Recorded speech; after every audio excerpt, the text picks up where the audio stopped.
నమస్తే, నేను అడ్వకేట్ శ్రీనివాస్ చౌహాన్. హక్కు విడుదల పత్రం అంటే ఏంటి? ఇంగ్లీష్లో దీన్ని రీలింక్విష్మెంట్ డీడ్ అని అంటాం. So what is the meaning of relinquishment deed? Is it necessary to write the relinquishment deed in a family? కుటుంబాలలో ఇది రాసుకోవడం అవసరమా అని అంటే ఖచ్చితంగా అవసరమే అని చెప్పవచ్చు. అయితే ముందుగా మనము ఈ రీలింక్విష్మెంట్ డీడ్, హక్కు విడుదల పత్రం అంటే ఏంటో తెలుసుకునే ప్రయత్నం చేద్దాం. హక్కు విడుదల పత్రం అంటే ఒక వ్యక్తి నాకు కానీ నా పిల్లలకు కానీ భవిష్యత్తులో ఇకపైన ఎలాంటి హక్కులు లేవని రాసిచ్చే పత్రాన్ని హక్కు విడుదల పత్రము అని అంటాము. ఏదైనా ఒక కుటుంబంలో ఒక తండ్రికి 3 కుమారులు, 2 కుమార్తెలు ఉన్నారనుకోండి. ఆ తండ్రికి వారసత్వంగా వచ్చిన ఆస్తి ఆ తండ్రి పేరు మీద ఉన్నది. ఆ తండ్రి ఆ కుమారులు కలిసి ఏం చేశారు అని అంటే కూతుర్లకి ప్రాపర్టీ ఇవ్వడం కాకుండా కొంత నగదుని, కొంత క్యాష్ని వాళ్ళకు ఇచ్చేసి ఉన్న ప్రాపర్టీలో వాటాలు అడగకుండా క్యాష్ రూపంలో ఇచ్చేసినారు.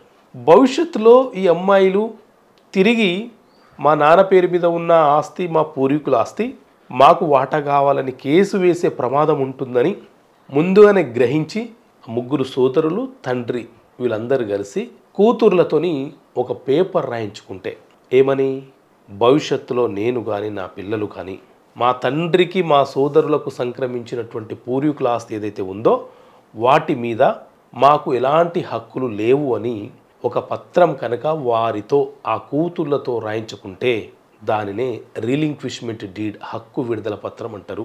ఆ రీలింక్విష్మెంట్ డీడ్ అనేది 100 రూపాయల బాండ్ పేపర్ మీద రాయవచ్చు, వైట్ పేపర్ మీద రాయవచ్చు.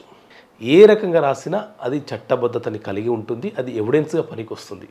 సో ఈ పత్రం రాసిచ్చిన తర్వాత తిరిగి కొన్ని రోజులు గడిచిపోయాక ఆస్తుల విలువలు పెరిగినాయని, భూమి రేటు పెరిగిందని ఆ కూతురు అన్నదమ్ముల మీద కేసు ఫైల్ చేస్తే ఈ అన్నదమ్ములు కోర్టులో ఆవిడ రాసిచ్చినటువంటి హక్కు విడుదల పత్రం ఏదైతే ఉందో వాటిని ఎవిడెన్స్గా సమర్పించి ఆమె వేసినటువంటి కేసుని డిస్మిస్ చేయించే అవకాశాన్ని కూడా వీళ్ళు కలిగి ఉంటారు.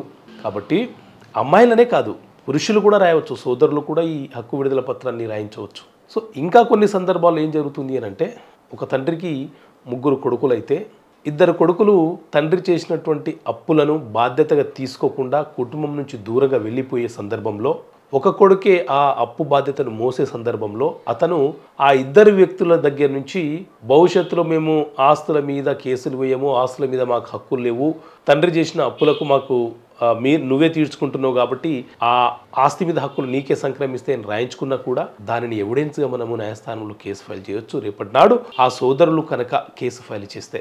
సో ఈ రకంగా హక్కు విడుదల పత్రం అనేది తోబుట్టువుల నుంచి భవిష్యత్తులో ప్రమాదం ఉంటుంది అని భావించే సందర్భంలో ఈ హక్కు విడుదల పత్రం రాయించుకుంటే వాళ్ళు కేసు వేసినా కూడా మనకు నష్టం జరగకుండా కాపాడుకునే అవకాశం మనకు ఉంటుంది. ఈ రీలింక్విష్మెంట్ డీడ్ అనేది ఖచ్చితంగా రిజిస్ట్రేషన్ చేసుకోవాలన్న నిబంధన ఏమీ లేదు.